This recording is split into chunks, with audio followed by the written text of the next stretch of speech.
Ang aming doktrina, hindi kami magkumpisa sa pare kasi diretso lang kami makipag-usap sa Diyos. Kahit saan kami nakaharap, kasi God is omnipresent, present siya everywhere. Kahit nandiyan kami sa puno ng mangga, sa puno ng niyog, o sa bahay, pwede kami magsabi sa Panginoon na, patawarin mo ako, and then tapos na. Hindi na kailangan ang pare, wala na.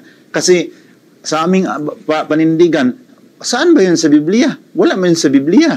Bakit tayo magpunta-punta sa pare? Wala man. Alam mo, Bishop, mayroon akong isang verse na nagbigay sa akin ng liwanag sa Old Testament at isa rin sa New Testament. Pakinggan natin yan. Ang verse na nagbigay sa akin ng liwanag, Bishop, na parang kinakabahan rin ako, yung nabasa ko, yung sa Malakay chapter 2 verse 7. Sinabi doon, Bishop, na, for the priest's lips preserve knowledge and instruction. People should go to them and ask my will because they are the messenger of the Almighty God. Dahil sa katotohanang ipinapangaral ng Santa Iglesia Katolika na hindi maitanggi ng mga protestante sa lungatang aral at bahayag ng mga pastor.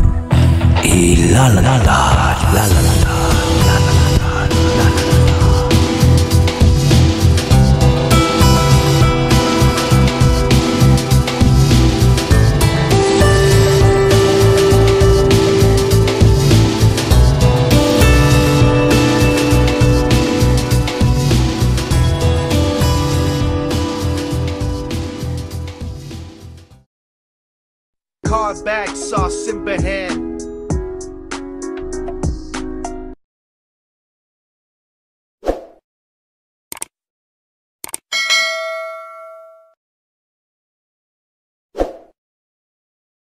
Magandang buhay po sa inyo lahat. Welcome pong muli sa ating programang Babalik Ka Rin. Ang ating pong guest, katulad ng nakaraan, ay si Brother Noe Dora. Siya po ay isang dating Pentecostal pastor. Ngunit siya po ay naging Katoliko. At ngayon po, nagpapaliwanag siya sa aming pagtatalakayan na ito kung anong paniwala niya noong siya ay isang Pentecostal pastor at kung paano niya nalinawan itong tinuturo ng simbahang Katolika. Nang nakaraan po, ang tinalakay natin, at sana po naliwanagan kayo, ay tungkol po sa Eucharistia, na siyang tunay na katawan at dugo ng ating Panginoon. Amen. Na tinatanggap natin sa misa at iniaalay naman sa Panginoong Diyos, kasama na ng ating sarili. Ngunit ngayon naman po, tatalakayin natin ang isa pang mahalagang punto kung saan nagkakaiba ang mga Protestante o ang mga born again sa Katoliko. At ito po ay yung tungkol sa pagkukumpisal sa pare. The sacrament of confession or the sacrament of penance or ikatlong pangalan, the sacrament of reconciliation. So Brother Noe, nung ikaw ay isang Pentecostal, ano bang paniniwala ninyo tungkol sa pagkukumpisal sa pare, yung ginagawa ng mga Katoliko? Alam mo, Bishop, sa ating mga tagapakinig, ang aming doktrina, hindi kami magkumpisa sa pare kasi diretso lang kami makipag-usap sa Diyos. Kahit saan kami nakaharap, kasi God is omnipresent, present siya everywhere. Kahit nandiyan kami sa puno ng mangga, sa puno ng niyog, o sa bahay, pwede kami magsabi sa Panginoon na, patawarin mo ako, and then tapos na. Hindi na kailangan ang pare, wala na. Kasi sa aming panindigan, saan ba yun sa Biblia? Wala man yun sa Biblia. Bakit tayo magpunta-punta sa pare? Wala man. Alam mo, Bishop, mayroon akong isang verse na nagbigay sa akin ng liwanag sa Old Testament at isa rin sa New Testament. Pakinggan natin yan. Ang verse na nagbigay sa akin ng liwanag, Bishop, na parang kinakabahan rin ako, yung nabasa ko, yung sa Malakay chapter 2 verse 7. Sinabi doon, Bishop, na for the priest's lips preserve knowledge and instruction. People should go to them and ask my will because they are the messenger of the Almighty God. Okay. So, yun ang nagbigay sa akin ng anong impact, Bishop, na para akong natamaan sa isang suntok. Kasi imagine ka, sa buong buhay mo na niwala ka na wala sa Biblia, hindi importante ang mga pari. Diretso ka lang sa Diyos. Pero ngayon, sabi sa Biblia na ang bibig sa mga kaparian, nandyan ang kaalaman at ang mga tao kailangan doon sa kanila lalapit at magtanong tungkol sa aking kalooban dahil sila ang sugo sa makapangyarihang Diyos. So doon ako, Bishop, para natamaan ako ng isang suntok kasi ang mga Katoliko naman kasi hindi nila yun alam. Pag magtanong ako, ngayon, bakit kayo magpunta sa pari ninyo? Saan yun sa Biblia? Of course naman, yung mga Katoliko nandyan sa ano naman masagot nila? Ikaw, dala-dala ka pa ng Biblia. Ang sabi nila, paano kami manlaban nito na may Biblia, kami wala. Saan sa Biblia yung magpunta ka sa pari? Ako mismo ang nakabasa, yung ako lang mag-isa. For the priest lives, preserve knowledge and instruction. People should go to them. People should go to them and ask my will. Sa pari pala magpunta. Sabi ko, walang nakasulat na punta ka sa pastor o sa pari. So, doon ako, Bishop, nagpapagnilay-nilay sa sa doctrine of That's confusion. very interesting, ha? Ang tinutukoy doon yung mga pari ng mga Hudyo. Oh. Mabuti na i-transfer mo sa pari ng ngayon. Kasi Katoliko. yung tiningnan ko sa Biblia, sabi ni Paul sa Romans chapter 15 verse 16 na I serve Jesus as priest of the gospel. So sa bagong tipan, ang tumatayo sa pagkapari ang mga nangangaral sa ebanghelyo. Serving as a priest, sabi ni Paul. Sabi niya sa 2 Corinthians chapter 5 verse 20 na we are Christ's ambassador, be reconciled to God. So sa magitan sa kanila, ang ministry of reconciliation is being entrusted. Good. We are the one appealing to you. Be reconciled to God through Jesus. Through us, we are Christ's ambassador. So ngayon, sino itong mga taong ito? Isabi ni Paul sa Romans 15:16 na I serve as the priest of the gospel of Jesus.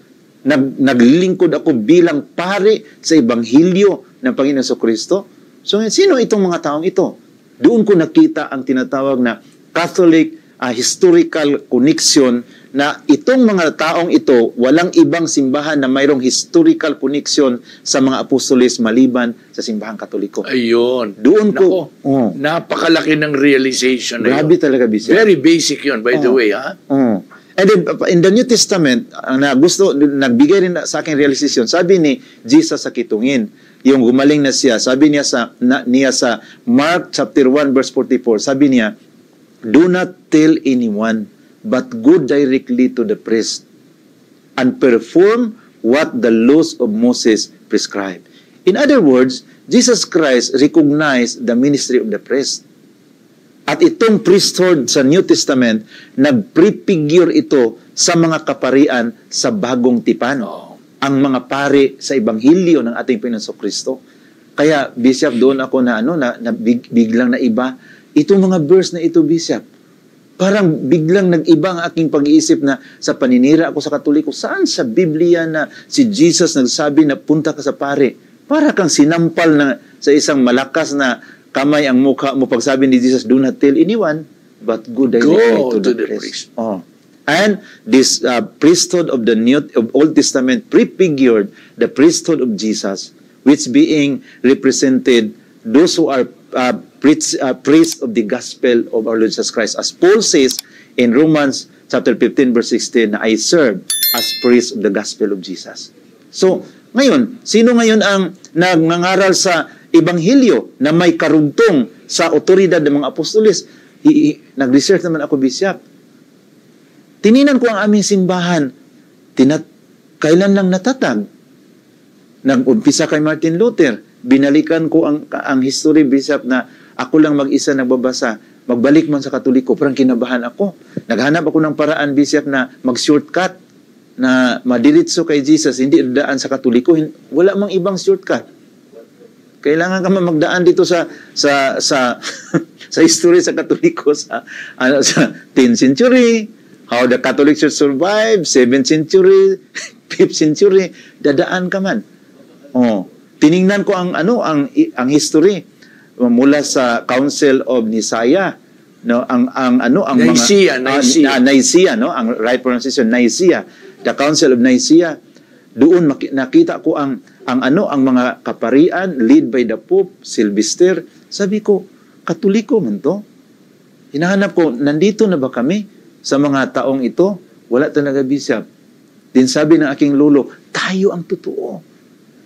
Tayo ang may kasaysayang karugtong. Sabi ko, ano ba yung sinabi sa aking lolo na preacher din sa protestante na tayo ang totoo, pero saan kami dito sa Nicaea? Saan kami dito sa Council of Ephesus? Oh, doon ako, Bishop, nagliwanag na ang mayroong otoridad na maggagawa sa Sacrament of Reconciliation, walang iba ang simbahang Katoliko. At kami naman, talaga namang tama na hindi kami tumatanggap ng confession kasi wala man kaming authority. Sa sarili mo lang namin itong tatag. Kaya sa amin, Bishop, ang pinakabagay sa amin, sabi ng sa aking mga pastor na hindi lang tayo dyan sa confession, sa counseling lang tayo. Ayun, counseling. No confession. No confession. Pagkatapos sa counseling, Bishop, pinipray over man, Lord, patawarin mo ang aking... Sabi ko, wala yung I forgive you. Wala man kami niyan, pero prayer lang kami kahit anong ma-prayer namin. Oh. But it seems similar. Sabi ko, parang, kasi, like for example, ang isang membro na nakagawa siya ng kasalanan, saan siya komportable mag-confess? Sa engineer? Sa doktor? Sa seaman? Hindi. Doon sa tatay sa Ebanghelyo. Father of the Gospel. At wala mang ibang tatay sa Ebanghelyo. Sabi ni Paul sa 1 Corinthians chapter 4 verse 15 na, I become father to you because of the Gospel. To you Corinthians, you have many fathers, but for the Gospel, yes, I become your father by virtue of the Gospel of Jesus. Tama, okay. So, ang pagtawag na tatay sa Ebanghelyo, karapat-dapat, it's very fitting sa mga kaparian kasi sila ang nangangaral sa Ebanghelyo sa parokya. Ngayon, saan ako komportable magsabi kung meron akong nagawang kasalanan? Doon sa engineer, sa doktor? Hindi. Doon sa tatay sa Ebanghelyo. Kasi siya man magbigay ng guidance. Oh, so doon ako na-open, Bishop. At saka, yung aking mga pinagsasabi na wala sa Biblia, actually, ang salita rin ng Diyos ang nagbigay sa akin ng realization na, Noe, you stop talking about that because it is in the Word of God. Oh. Kaya doon ko naintindihan. Kaya pala mga pari, mag-aral ng ganun katagal because sabi ng Malakay chapter 2 verse 7, their lips preserve knowledge and instruction. People should go to them and ask my will. Yan sa amin, Bishop, kung depende sa aming denomination, mayroong 6-month training, pastor ka na, mayroong 2 years, 1 year. Oh. Mayroong iba kahit na hindi nakapag-aral, seminar lang, basta magaling lang manira sa Katoliko, ano ka kaagad? I-appoint, ordinahan ka kaagad, pastora. Oh. Tumawa kami, sabi ng tatay ko na, tingnan mo yun, ang daming inordina sa denomination na yan, hindi nakapag-aral ng maayos, pero mayroon lang 5 bersikulo na paninira sa Katoliko, inordina na kaagad. Yung tatay mo nagsabi niyan. Sabi ko, balikan naman natin yun sila si ate, yung mga pastora ba, kawawa naman yun, na mayroon lang 5 bersikulo panira sa Katoliko, inordinahan na kaagad. Mga ganyan ba? Oh. At saka pagtingnan natin ang confession, napakaganda sa nasabi ni Jesus sa mga apostoles na whose sin you forgive, John chapter 20 verse 22 to 23 is forgiven. But those whose sins you retain are retained. Imagine ka niyan. So nandiyan ang authority sa mga kaparian. Sa obispo, the fullness of the priesthood. Doon ako, Bishop, nagbago ang aking pananaw. Na kung makagawa ako na mabigat na kasalanan, maghanap talaga ako ng pari. Kung saan yung pinakamalapit. Oh, maghanap talaga ako doon kasi, Bishop, nakita ko na pag nagbigay ng absolution ang pari, para ma-feel ko ang tinatawag na lumuluwag ang aking bigat sa aking kasalanan na aking nagawa. Parang I feel relieved when the priest pronounced that in the name of the Father, the Son, I absolve you all your sins. Yes. Kasi, Bishop, na-misunderstood man namin yan kasi ang aming doktrina noon, ang pari ang magpatawad. Oh. wrong information ba? Kaya negative kami sa confession kasi anong kapangyarihan ni Father magpatawad Oo siya? nga. Hindi namin naintindihan na ang nagpatawad in the name of the Father, Tama. of the Son, and of the Holy Spirit. Na wrong information man, Bishop. Ang kumalat sa amin, bakit makapatawad siya? Anong kapangyarihan? Kahit obispo siya, bakit ipatawad niya yung mga tao? Wrong information kasi, Bishop. Tama yun. It is God and Christ to forgive, di ba? Can you imagine me saying, I absolve you, I forgive you all your sins in the name of Teodoro Bacali. Matatawa lang ang mga tao. At kahit ako matatawa ako sa sarili ko, hindi ko siguro matatapos yun eh. Sapagkat alam ko, tama yung sabi ng mga critics ni Christ. Yung sabing, who can forgive sins but God alone? Yan, totoo yan. Pero ang Diyos, pwedeng kasangkapanin ng tao. Yun. Hindi ang tao nagpapakundi. Ang tao ay kasangkapan ng Diyos sa kanyang pagpapatawad. Amen. Katulad, alam mo, madalas tinuturo ko ito kung nagtuturo ko ng catechism sa mga Katoliko. Sinasabi ko sa kanila, eto, may ballpen, merong papel. Tanong ko sa inyo, mapapatawad ba kayo ng ballpen na yan at ng papel? Hindi kayo papatawad. Pero, kung halimbawa, ininsulto nyo ako, no? Ininsulto nyo ako.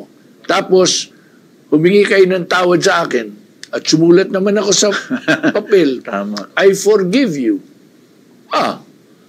Naging kasangkapan ng papel at ang ballpen ng pagpapatawad. Pero ang nagpatawad, hindi ang papel at ang ballpen, kundi ang Amen. tao na nagsabing pinatatawad kita. Ganyan din ang Diyos. No? Ang tao, kasangkapan. No? Kung kaya ng Diyos kung kaya ng taong gamitin ang papel at ang ballpen para ipaabot ang pagpapatawad sa kanyang kapwa-tao, lalo na ang Diyos. Di ba? Isa kanya, kung nangihinay lang ako, hindi naintindihan din ng mga Katoliko kung paano sasagutin eh. Ang ganda na ng pagsagot mo. At saka, Bishop, ang effect sa sacrament of reconciliation, nakita ko na, kasi ako personally as a pastor, dahil nakaaral ako na medyo matagal sa Bible school, mayroon kasi akong pride no? Pero nakita ko na during the absolution, parang uhugasan ka sa lahat mong mga andinlangan, sa lahat mong mga pride na nagdevelop sa puso mo, at parang magiging malinis ka, na kaya kang makinig, kaya kang makinig sa pari at sa obispo. Kasi noon sa pastor pa ako, Bishop, matigas ang ulo ko, Bishop hindi ako nakikinig sa aking mga superior. Kasi tinuruan niyo ako na sa Bible lang ako magsunod bakit susunod ako sa iyo? Binalikan mo Obey the Bible rather than man. Bakit mag-demand kayo ng obedience? You taught me to obey the Bible alone, diba? So, pero ngayon, after the sacrament, Bishop, when it is being performed, it is being given, the absolution, makita mo, ako, kasi pastor ako, ma-compare ko yung aking sarili sa pastor pa ako, at sa ngayong Katoliko na ako, na after the absolution, I feel na clean again, and then the burden of the sin is being removed. And then pagkatapos, Bishop, yung mga pride na nag-develop dito at dito, mawas out. Tama. Dahil nakita ko mayroong kapangyarihan kasi si Kristo mismo ang nagsabi na whose sins you forgive is forgiven, whose sins you retain is retain. Okay na lang kung hindi ka magkumpisal, kung wala talagang pare, you talk directly to God. Pero it is a great insult to the word of Jesus in John chapter 20 verse 22 to 23. Nandyan ang pare, nakakumit ka ng kasalanan, you ignore. That is pride again. So, nakita ko na ang sacrament of reconciliation is a sign of humility. You humble before the Lord. Tama. And you grow in humility. Yes. Yes, Bishop. Ako, yun ang karanasan ko Akalain mo, meron akong kaibigang pare, si Father Fernando Carpio. Sa totoo lang, sabihin ko hindi naman ako mamalaki, mas magaling ang ulo ko dun Mas magaling ang ulo ko dun. At mas magaling ako tungo sa mga tao. Mm. Pero, kahit na ganun, basta nagkumpisal ako kay Father, no? Siya napakamababang loob, no? Bago ako magkumpisal, magmamano yun sa akin, no? Tapos naman nagkumpisal ako naman nalulod sa harap niya, no? At pagkatapos naman ako magkumpisal, sabi niya, I absolve you from your sins in the name of the Father, and of the Son, and of the Holy Spirit. Ay, tama yung sabi mo. Oo. Lumuluwag ang iyong Bishop, kalooban. no? Lumuluwag. Yan ay talagang damandama ko rin. Yan ang karanasan ko. No? Lalo kung nakagawa ka ng mabigat na pagkakasala. Naku, talagang yung pasanin mo, nawawala. Nawawala. Alam mong napatawad ka. Amen. No? Naku, talagang, minsan, naiiyak ka. Maiiyak ka. Sa laki. Yung iba naman, ito, karanasan ko ito. Minsan, nagbigay ako ng absolution. Paglabas ng tao sa kwan, ang saya-saya. Ang saya-saya. Hindi naman umiiyak, pero ang saya. Sapagkat, napatawad tayo. Sumisigaw. Yun, narinig ko yun. Pero, alam mo, sinabi ng Diyos yun ang kasalanan ninyo man na patawarin ninyo, pinatatawad nga sa kanila. Napakalaking Sa inyo noon the pastor does not give forgiveness. Wala, Bishop. Kaya ang nakita ako, pag mayroon kang kasalanan, dala-dala mo. At saka dala-dala mo palagi ang bigat. Kaya nga kung mayroon kang pastor na medyo kaaway mo, madali lang kayo magtatag ng iyong sariling sikta kasi kunting walang absolusyon puro kayo may karga. Oo. Di ba? Puro kayo may dalang bigat. Hindi nalinisan kasi saan man kayo mag-confess? Wala man kaming sacrament of confession kasi in the absence of the holy order, saan kami mag-confess? So tama naman sa amin na dito lang kami sa Panginoon kasi hindi naman kami mga pare, wala naman kami holy order, so wala naman kami diyan. So, ang nangyari, Bishop, dala-dala namin ang bigat. So, ang nangyari ngayon, ang simbahan madali lang mag-split. Ayun. Kasi, ang bigat sa dibdib mo, doon siya bumirang, parang puputok sa kasama mong pastor. So, madali ka lang magsabi, mag-establish ako ng ibang simbahan. Pero in the Catholic Church, nakita ko, the sacrament of the Eucharist, napakalaking kapangyarihan ito na na-preserve ang unity sa simbahang Katoliko. The sacrament of reconciliation. Kasi maisip mo man, hindi man simbahan man ito ni Jesus, hindi man ito sa akin. Kaya sa amin, pag sa amin, makipagpatayan ako kasi ako ang nagtatag sa simbahan na to. Pero dito sa Katoliko, Lord, kung gamitin mo pa ako ngayon, okay. Kung tapos na, okay na rin because we believe na this church is that the true founder is our Lord Jesus Christ.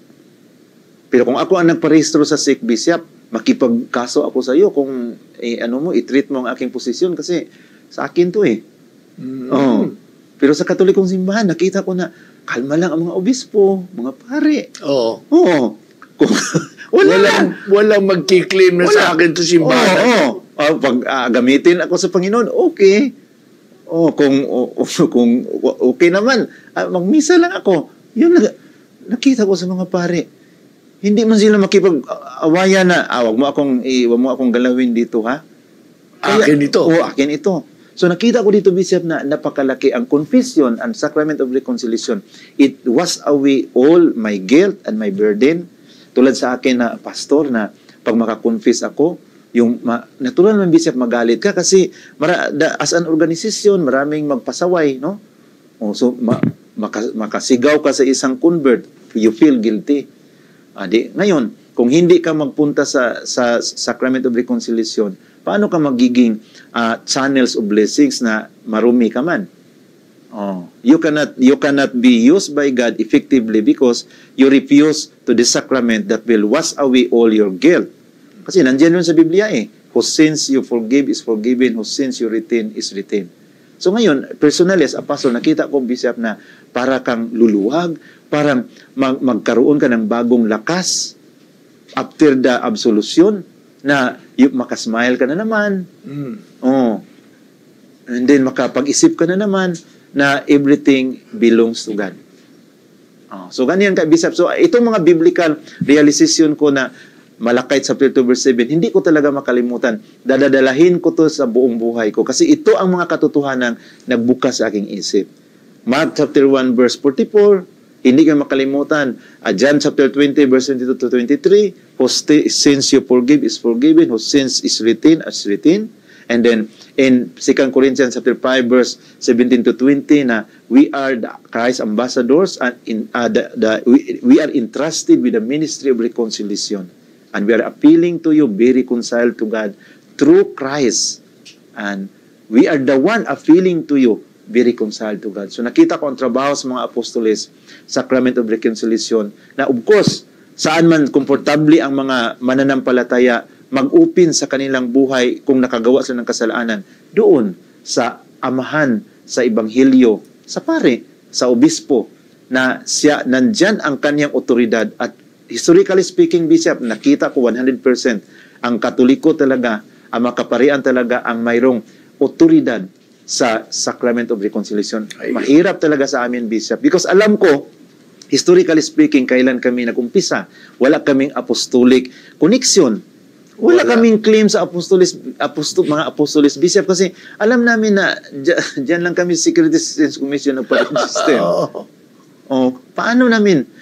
Kahit na ako, Bishop, kung magpa-confess ako, I'm guilty of my own doing.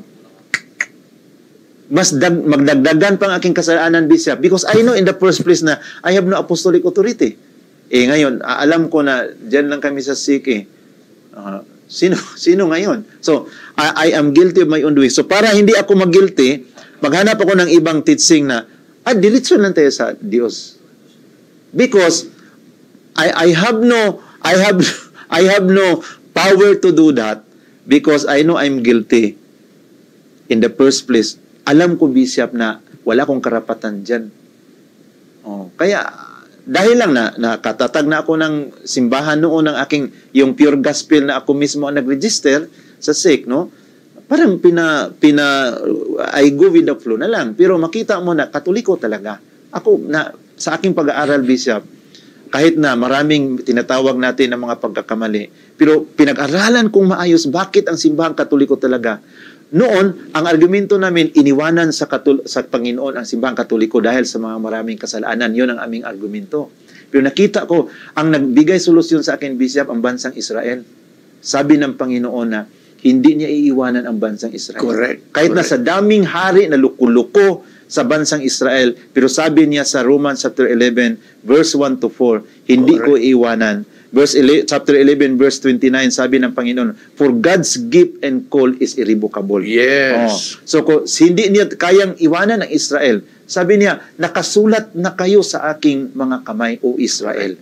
Sabi niya sa Isaiah chapter 47, verse 44 to 45, hindi ko kaya kayong kalimutan. Makalimutan ba sa inay ang kaniyang anak diyan sa kaniyang dibdib? Sabi niya sa Isaiah chapter 49, verse 15, baka makalimutan niya, pero hindi ko kayo kayang kalimutan. Tama. So kung ang bansang Israel malaming pagkakasala, hindi gini-give up sa Panginoon, naintindihan ko, Bishop, at the same manner, kahit maraming mga pagkakasala, mga nagkakamali sa loob ng simbahang Katoliko, Jesus is committed, hindi niya talikuran ang simbahang ito. Correct. Christ is in the business of purifying His church. Sabi ko, wag lang kayo mag-alala. Yung mga gumawa dyan sa kalukuhan na hindi nagbabago, Jesus Christ will cleanse all of this. Because He is in the business of purifying His church. Tama. Yun ang sana yung mga tao ma-realize, kahit na sinasabi natin, the church is a communion of saints, it is a community of sinners. Amen. At si Saint Peter mismo, sa pasimula pa lang, sabi niya sa Panginoon, depart from me for I am a sinful man. Hindi sinabi ng Panginoon yun. Sabi sa kanya, from now on, you shall catch men. Amen. Yan siya no? Tama. He is in the business of saving. Amen. And of purifying. Amen. Kahit hindi na, we will not have heaven on earth. Sa grupo ng mga apostol, tinan mo, si Judas, nagtaksel kay Jesus. si Peter, dinenay si Jesus. Mm. Yung halos lahat maliban kay John, Oh. nagsitakbuhan, iniwan si Jesus. Pero pagkatapos, ano sabi ni Jesus? Peace be with you. Peace be Amen. with you. Oh. Tapos, yun nga, pinatawad sila. Tapos, yung peace na yun, pagbibigay ng peace, pagpapatawad yun. Oh. Tapos, inatasan sila magpatawad. Yan ang, alam mo, para sa akin personally, Brother Noe, no? Yung napakalaking bagay yung alam ko. At ito rin turo ni Pope Francis, by the way. Oh.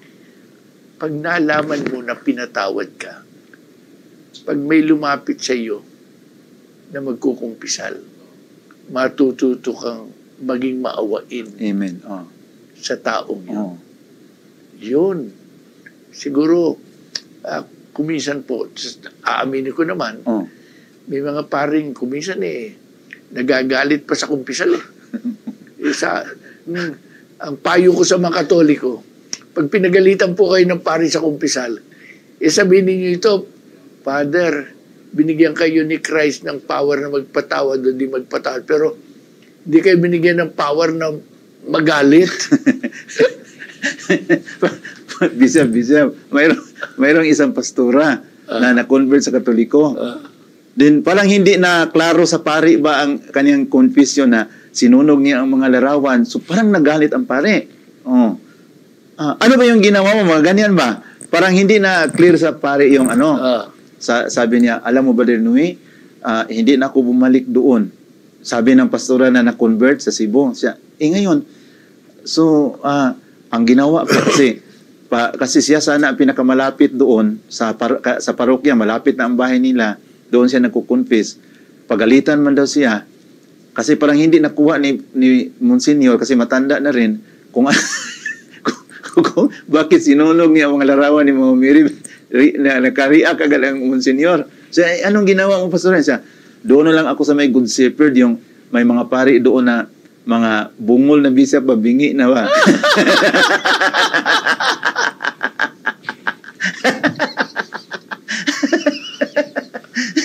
Sabi, ikaw, pastor, may mabuti pa doon. Binigyan ka pa ako agad ng absolution. Hindi naintindihan. Paano yung magalit sa iyo na doon kasi mga matandang pare, mga retired sa Good Shepherd sa Cebu? Sabi ko, ay, pastora, maganda naman yun. Creative ka lang, creative. Mga ganyan, Bishop, na may mga pangyayaring ganyan na sometimes hindi makuha sa pare ang point kaya mag-react, no? Pero ano yun, Bishop? Testing yun sa pananampalataya mo. Kung patuloy ka bang magpakumbaba. Kasi kung mag-react ka dyan ng negative, ibig sabihin, hindi ka nagiging nagpakumbaba sa mga kasalanan na gawa mo, mga ganyan. So kaya, Bishop, nakita ko na ang simbahang Katoliko talagang, kung hindi niya gini-give up ang Israel, no, lalong hindi niya i-give up ang simbahang Katoliko. Tama yan. Kaya nakita ko, Bishop, na yung aming pag-intindi, sabi ko palagi kami magsabi na maraming pagkakamali. Natural kasi almost 2,000 years na ang Katoliko. Kami, bago pa man kami simbahan, wala pa kami mga pagkakamali record kasi bago pang itinatag. Ano na lang kayo kung aabotin kami ng 1,000 years, wala kayong mga hudas dito na magsipasukan sa denomination na ito. Very good argument din yan. Very human. Kaya sa amin, makita namin maraming mga pagkakamali because almost 2,000 years na simbang ito. Kami, ang makasama kong pastor, 7 years pa ang kanilang mga denomination, 5 years, di wala ka pang pagkakamali. Sabi naman ng isang pastor, ano ba ito mga Katoliko? Ang daming santo, nagdagdag gulo. Sabi ko, pastor, natural, almost 2,000 years na marami pang santo, marami ng santo. Sa atin, bago pa, naghanap pa tayo kung sinong gawing santo natin. Sino ang gawin natin santo? Ang sayo, 9 years old ba yung denomination mo? Ang sa akin, isang classmate, 5 years. Ang sa akin, 6 years. Sinong gawin natin? Kung papayag kayo, kung ako ang magiging santo sa ating mga born again, baka mag-people power kayo. Ikaw, sino kaya magiging santo sa atin dito? walang magiging santo, Bishop. Oh, kasi papayag kayo yung iba. 20,000 20,000 ka denomination. Ang dami eh. Oh. Ngayon, hindi lang 20,000. Oh, 40,000, 42,000 na ang nandyan sa report sa SIG. Ngayon, sino magiging santo natin dito na magkaintindihan ba kayo yung 42,000 ka-founder, Bishop? Tama. Then, sabi, yan ang kinatutuwa ko sa iyo kapag ka dumarating sa isang punto, binabaling mo na lang sa, tingnan na lang natin, balikan natin ang realidad. Oh. At, ayun. Nakita ko yung Bishop. Ang gusto sabihin yan nakatutuwa ito Bagay, ito rin dapat na rule ng mga Katoliko. Rule ito sa ecumenism ngayon. Oh. Do not compare your best with the worst of the other group. Amen. Oh. And let them not compare your worst to their best. Kung gusto mo, compare your best with their best, your worst with their worst, at makikita mo siguro. Hindi naman sa pagmamalaki, nagpapasalamat tayo sa Diyos, hindi naman siguro mahuhuli ang simbahan. Amen. Oh. Talaga kasi sa simbahan, ito ang isang napakalaking, by the way, sa ating pamumuhay. Bandang huli, ang isang talagang pinakamalaking katibayan na ang simbahan ay tunay na simbahan ni Kristo. Ang kabanalan Amen. Oh. ng maraming tao. Amen. Aminin na natin, meron din namang Gandhi dyan, di ba? Oh. Banal din yan. Bagamat yan inspired din by Christ. Oh. Pero, isang Gandhi. Tingnan mo naman, may mga Mother Teresa. Amen. May John Paul II. Amen. Meron tayong Padre Pio. Amen. Ang dami. Ang dami-dami. Oh. Sabi mo nga, thousands yan. Yung sa Book of Revelation, a multitude Cannot be which counted. no one can number. Oh. Yan Kaya, ako sa karanasan ko, natutuwa ako, ang dami mga Katoliko kong kakilala. Napakasimple ng pamumuhay. Amen. Napakabanal. Hindi yan ika-canonize. Pero yung kabanalan nila, marahil, baka higit pa doon sa mga ibang na-canonize. Amen. Pwede mangyari yun. Totoo yun, Bishop, no? Kahit na Yes. mga lolo't lola natin na napakabait. No? Kamakailan si Father Malyari sumulat ng libro tungkol sa kanyang ama. Sabi ko, nung mabasa ko itong buhay ng kanyang ama, sabi ko sa kanya, your father was a saint. Grabe. Totoo, kung mababasa mo yung buhay ng kanyang ama, kaya lang, very simple. Very simple. Oh. Father of a bishop, a simple man. And he lived simply. He died simply, but until the very end, laging sinasabing, iaalay ko sa Diyos lahat. Amen. Yun talagang kabanalan. No? At palagay ko, kung titingnan natin yun, lalo na, napakaganda na sinabi mo kanina, yung apostolicity ng simbahan. Pero, napakaganda rin isipin yung kabanalan ng napakaraming mga Katoliko, lalo na nung una yung mga martir. No? Terribling. Ikaw na lang, isipin mo, sino sa atin kaya ang makagagawa ng ginawa ni San Lorenzo Ruiz? Amen. Yung sa Japan, Bishop. Kalahin mo, ibitin ka ng patiwarik. Bitin ka ng patiwarik. No? Hindi ka makahinga. Doon sa butas na halos wala ng space para makahinga ka. At paminsan-minsan, tatanong niya, di ka ba nagbabago? Ang sagot niya, I am a Christian.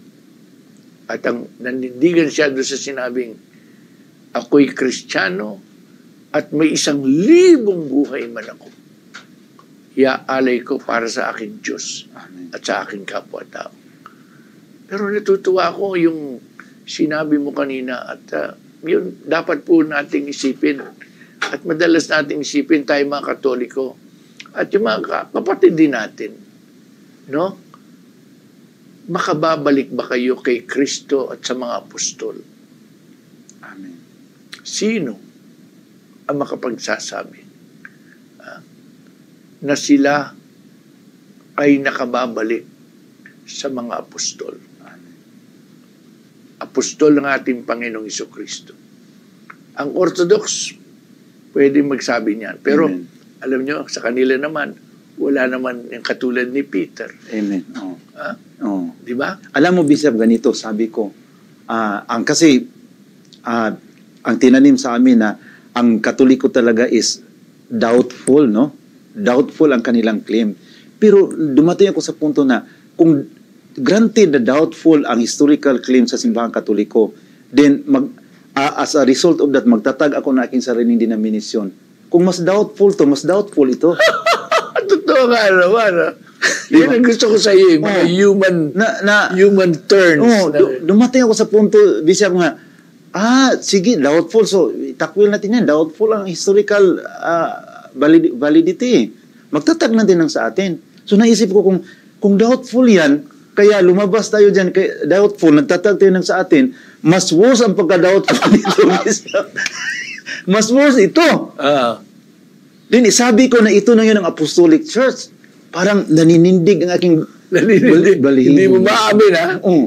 Kinikilabutan ka. Kinikilabutan talaga ako ng, ito na ang totoo. Then, magkuha ako ng mga verse sa Biblia para i-justify ko sa aking itinatatag na denominasyon. Kung doubtful yan, sabi ko doubtful, nagtatag ako ng aking sarili, mas worse ang pagka-doubtful nito. Hindi lang doubtful ito, hindi lang ito mas doubtful, mas worse ang pagka-doubtful nito. And then, mamulot ako ng verse sa Biblia para i-support ko sa aking claim. Alam ko, Bishop, na nagsinungaling ako eh. Ayun. Very good. Ayan ang nakatutuwa. Ang iniling natin, tayo po lahat, hindi naman mga protestante lang, mga katoliko rin, yung honesty in the Lord, truthfulness in the Lord. At nagpapasalamat po tayo, binigyan tayo, tinulungan tayo mabigyan ng liwanag ni Brother Noe Doa. Marami na Dora pala. Bishop, maraming salamat din. Okay.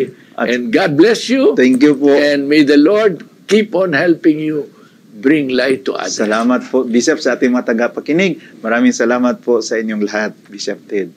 God bless you all. Amen. Card back, sauce in hand.